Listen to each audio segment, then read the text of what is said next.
Finally, we have Chuck Todd.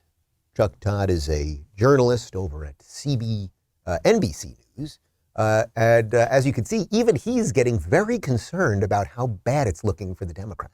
Let's look at presidential job approval rating. All right. When Bill Clinton and George W. Bush had midterms that went their way, their job approval rating was right around 50 or north of it. All right. When you start dipping below 45, you've got a problem, and you're going to have midterms that are in the bad to shellacking ratio. President Biden's at 40. George W. Bush was at 39% in 2006. We know how that turned out. So you see that's also in shellacking territory. Then let's look at the generic ballot. What you're going to see here is a narrow lead for the Republicans, 42 to 44, and you're going to say, oh, that's competitive. No.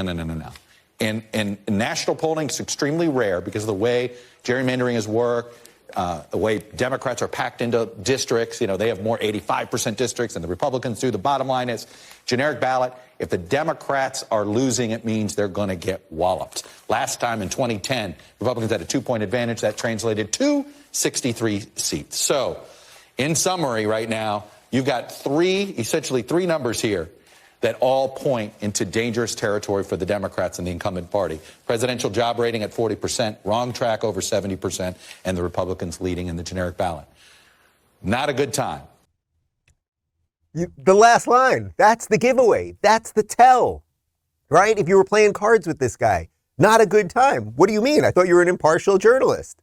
Oh, but your guys are losing, so not a good time. That's how you end the segment. You give all the numbers. Let's just go on the assumption that those numbers are roughly right or trustworthy, et cetera, et cetera. He obviously feels those are not a good time. This is a lot of trouble because it's his guys. It's his administration. It's his machine.